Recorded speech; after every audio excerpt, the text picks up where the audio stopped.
Would you pull the car over, please? I think I'm going to be sick. What? Steve Rogers, Captain America, is a character obsessed with freedom. You can see it clearly throughout his 11 Star-Spangled appearances in the MCU. And yet I always find it hilarious that a character as earnest as Steve Rogers, obsessed with liberty, truth and freedom, Are you okay? rationalizes hijacking a car. Don't leave me out here! Okay, wrong Captain America for starters. Now, where were we? Ah, yes, Captain America.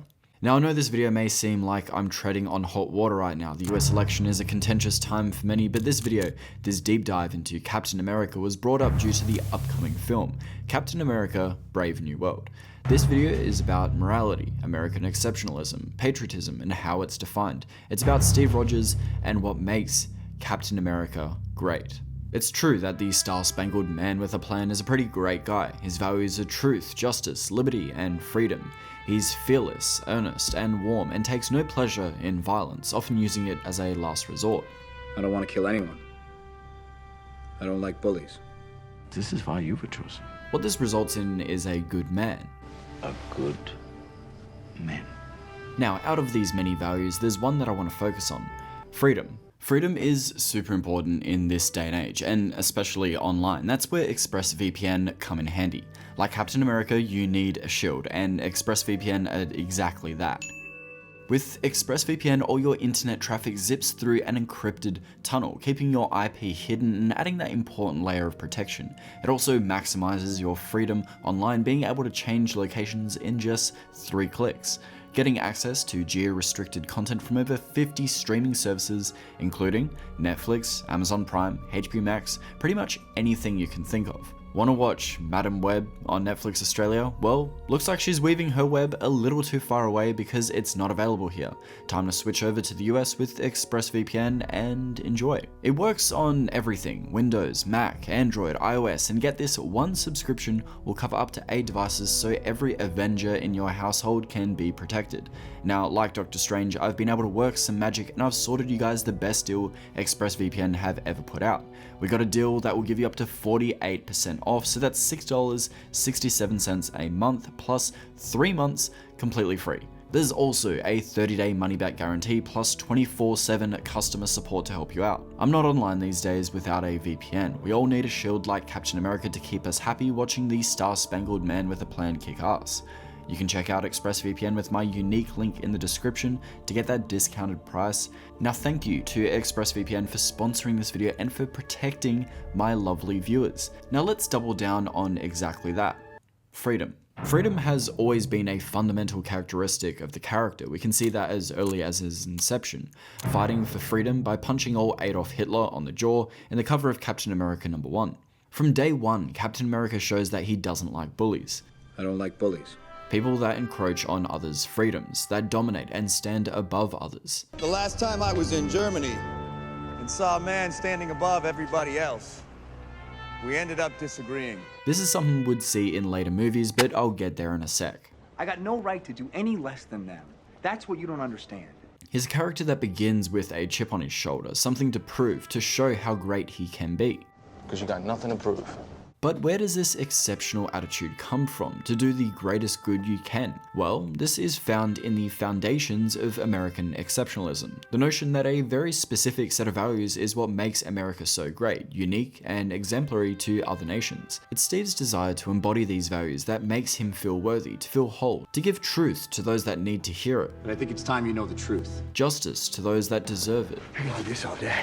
And liberty to those that desire it. The price of freedom is high, and it's a price I'm willing to pay. In short, he's a patriot, someone who just loves their country, but on the basis of what values the country stands for, willing to disagree with orders if it isn't just.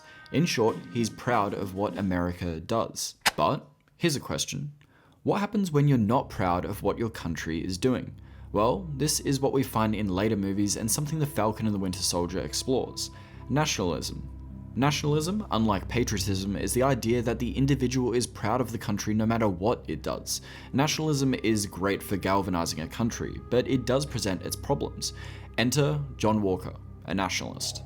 We both know that the things that we had to do in Afghanistan to be awarded those medals felt a long way from being right.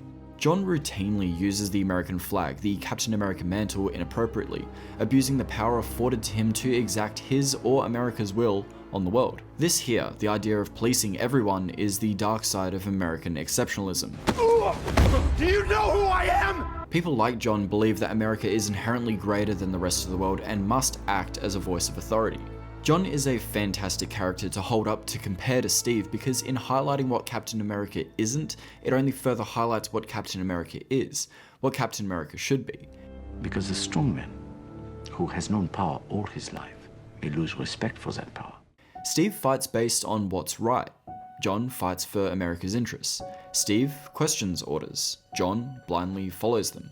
Steve doesn't enjoy violence. John's first move is exactly so. Steve hates bullies. John is one. This comparison could also be said for Sam Wilson, showing just how much Steve aligns with Sam. I think we had enough time to talk. You were not Why don't you civil. come- Whilst Bucky will always be Steve's best friend, Sam embodies what Captain America is, holds true to those same values, someone just trying to do their best. I'll do my best. The Patriot is someone who loves their country, but is willing to disagree with it if it is going down a wrong path. And this is what Captain America is, someone we should be like. If I see a situation pointed south, I can't ignore it. To follow your own faculties and values, even if it comes to conflict with the organization you serve or even your own government. Congratulations, Cap. You're a criminal. Political philosopher and author Thomas Paine once wrote, "The duty of man is not to follow the government, but to follow the principles of liberty and justice that the government was founded upon." it's about service to the ideal, not the governing body itself. Well, I guess the question now is, what is the ideal? And this is where we find ourselves coming back to American exceptionalism, the dream Steve Rogers bought. I got no right to do any less than them. That's what you don't understand. Steve buys Uncle Sam's message. We want you. It's America in a much more simpler time, declaring its values, saying we believe in people. Even little Timmy is doing his part. And this resonates with Steve. My faith's in people, I guess. Individuals. He believes in individuals, not entities. I know you believe in the future, but I believe in people. And I choose to believe in you, Iron Man. That America is great because the country appears to embody a host of values that he also shares. Liberty, freedom, truth, and justice. Values that make him universally loved. Values that the whole world shares as well. Many authors shared this sentiment, to judge patriotism based on one's adherence to the founding principles of freedom rather than supporting a nationalist view of blindly following a government. The danger with people like him, they become symbols, icons, and then we start to forget about their flaws. This is also reiterated by Dune author Frank Herbert, the point of his books being to think for ourselves, to point out the dangers of blindly following charismatic leaders. The problem with leadership is that leaders are human beings, and when they make mistakes, their mistakes are amplified by the numbers who follow without question. And that's why I say think for yourself, ask questions. Steve Rogers is shown to be someone who routinely thinks for himself, a quality which has placed Cap in hot water multiple times, uncovering the truth of our modern muddied world. In the first Avenger, he disobeys orders to sneak off and save his friend. In the Avengers, he learns of S.H.I.E.L.D.'s plans to weaponize the Tesseract, this escalating in the Winter Soldier as we find out that S.H.I.E.L.D. was corrupt this whole time. Routinely, Cap is shown to double down on his integrity, on his honor, to follow his guiding principles, to simply do the right thing, to be a good man, even if they seem unpopular. Even if everyone is telling you that something wrong is something right, even if the whole world is telling you to move, it is your duty to plant yourself like a tree, look them in the eye and say no. You move. This is best characterized in Civil War, placing a firm stance that causes a rift between our heroes. I think Gandhi said it best, in that, "My patriotism is not to be found in any flag or in any song, but in the act of service to others." And to me, this sums up Captain America perfectly. Captain America's willingness to question and critique his own government, even while remaining loyal to the idea of America, marks him as a true patriot. His loyalty is not to a flawed government or to a nation state that is perfect, but rather the principles that the country is meant to represent. In this way, Captain America's actions illustrate that patriotism does not demand unquestioning loyalty, but rather a commitment to the country's founding ideals and a desire to see it be better. For as long as I can remember, I just wanted to do what was right. There's a misconception that because Captain America is dressed like a flag, that he wears the stars and stripes, that he just embodies what America is. Yet the whole point of his character in all 11 appearances is to illustrate his opposition to this notion. That's what makes him special. What made to you so special? In a black and white world, good and evil, to choose the good, to choose the white. But what happens when the world is grey? What happens when things get a little more complex? The first president of the United States, George Washington, briefly stated, "Guard against the impostures of pretended patriotism." People that want to segregate under the guise of organization, to be wary of false saviors that want to minimize our freedom under the guise of security, to put people in boxes under the guise of safety, that want to tell you what you should do and where you should be. What if there's somewhere we need to go and they don't let us? That in this modern evolving world where things are grey, where things are constantly changing, we've managed to lose our way. If we sign this, we surrender our right to choose. Abandon our values of liberty and freedom in exchange for security. We need to be put in check. Whatever form that takes, I'm game. But this security is bred from fear. This isn't freedom. This is fear. That what society, what the world needs right now is a reminder, what we value and what we stand for. Everything that's happening, the things that are about to come to light, people might just need a little old-fashioned. But whilst we're easy to critique Captain America, I think more should be said about Stark's ideology. You want to protect the world, but you don't want it to change. How is humanity saved if it's not allowed to evolve? Ultron is a character birthed from Stark himself. I see a suit of armor around the world. Only taken to Stark's logical extreme, seeing humanity as the ultimate cancer and root problem of society's instability. And then Ultron. My fault. Like Stark, Ultron looks for order. Ultron can't tell the difference between saving the world and destroying it. Where do you think he gets that? It's Stark's need for a suit of armor in the first place. I see a suit of armor around the world. Every time someone tries to win a war before it starts, innocent people die. Every time. Stark opposes Roger's pro-status quo stance in that Stark is pro-change. Fitting for a character that's superpower is based in technology, constantly learning and evolving with each fight, it makes sense that he's pro-change. Constantly seeing how he can make the world a safer place. But here's the thing, Stark's pro-change worldview is rooted in fear, wanting to rapidly prepare us for what's coming. The vision that set him on this path being Thanos. My only curse is you. Stark is afraid of Thanos and is willing to compromise on his values, on his freedoms, if it means security. That what we needed was a suit of armor around the world. Remember that? Whether it impacted our precious freedoms or not. That's what we needed. Well, that didn't work out, did it? While Stark is trying to do something great, when has anything been good for humanity when it's done out of fear? Peace in our time. Every controlling asshole in history started out thinking that they're doing good for the world. Stark, in trying to save humanity, has managed to do two things: minimize our freedom in the name of security, and to organize populations to maintain order and safety. Now that I think about it, doesn't Doom do all that? You know what? Never mind. That's a conversation for another time. All I'm saying is maybe the Russo brothers are trying to say something very specific about Stark's guiding ideology by casting RDJ as Doom. The idea of being pro-status quo has been a genuine critique fans have had with all the Marvel movies. They all end the same, people say. Heroes fighting to defend the status quo against a villain that seeks to radically change how the world operates.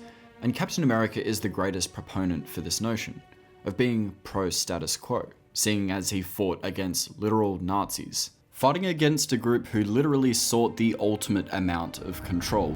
Zola. This will change the world. The most amount of change. They almost have what they want. Absolute control. Captain America is pro-status quo. He holds up a set of values firmly because he is afraid of a radical approach to change. He's seen where that leads. The death and destruction and sacrifice that usually is involved in pro-change. We may not be perfect, but the safest hands are still our own.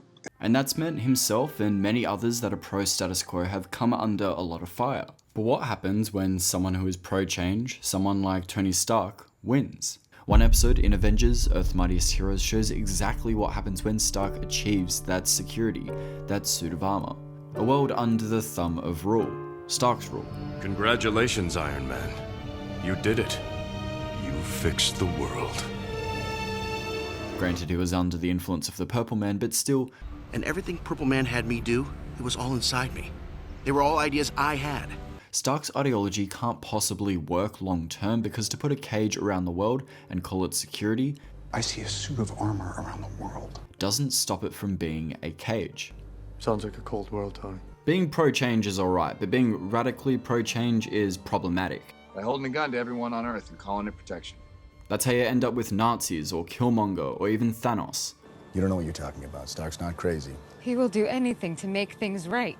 Do we want to live in a world full of people like the Red Skull?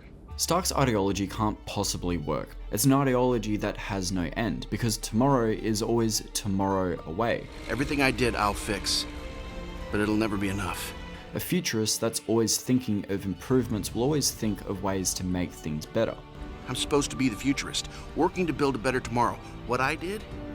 Is that the future I've been working toward? To have a safer cage, to create more order, to remove our freedoms. This is Ultron's eventual logic. Don't compare me with Stark. French philosopher Voltaire poignantly states that it is dangerous to be right when the government is wrong. Steve is happy to become an enemy, seen as outdated in the eyes of people he has no interest in being like. Stark tell you anything else? That you're wrong, you think you're right, it makes you dangerous. People that are motivated out of fear, that want to control things. He has his feet firmly planted to a simpler time, often labelled a man out of time because of this. He has a if it isn't broke, don't fix it approach that creates what we call in storytelling a flat character arc, where it's less about a character learning a truth about the world and changing to suit the new world, and more so about the character already knowing their inner truth and the world changing to them. I'm not looking for forgiveness. This is where altruistic, larger-than-life figures like Superman and of course Captain America come from. Beacons, examples of a simpler time. I think a simple critique of a flat character arc is that people call them boring, that they don't possess an arc. But I don't agree. Steve Rogers has an arc. Maybe I'll try some of that life Tony was telling me to get. Whilst he holds onto his inner truth with an unwavering conviction, he's challenged more and more the movies go on. For a moment, abandoning the shield, laying it down and ripping off the stars and stripes due to shield or America no longer aligning with his core truth, his values of liberty, justice, and freedom. Whatever the trial, whatever the tribulation, his values stay the same. At times the government and the governments of the world opposing those values. As American author Mark Twain once wrote, "Patriotism is supporting your country all the time and your government when it deserves it." He's a character that's challenged, but still fights for that central truth, still upholds liberty and freedom when the time calls for it. In the end, he learns to have a life, to settle down once the mission is over. It's not like Captain America is some square character that doesn't change. He just holds firm to what he believes in, and although challenged, never wavers because the backbone of his conviction is built on the foundation that he is fundamentally a good man. It doesn't matter what the newspapers say or the politicians or the whole world. They don't define who you are. You do. Alright, hey guys, I really appreciate you guys making it the whole way throughout the video. You guys are absolute legends. First things first, I just want to thank my Patreon supporters for just supporting me for this long. It's absolutely spellbinding to me. The fact that you guys get behind me week after week, month after month. You guys continue to make these videos happen. With that being said, I am looking for someone else to join the SuperFrame crew. I'm looking for an editor that can edit these types of videos. And yeah, this will be a paid job. My email is in the description. Send me through an email why you would be a great editor for this channel. With that, send through portfolio work, examples of your editing, and if you really want to go the extra mile, you can actually edit something in my style to show me that you can replicate it. With that being said, I am super excited to bring someone on board for this crew. With that being said, I will see you guys in the next video. Ciao.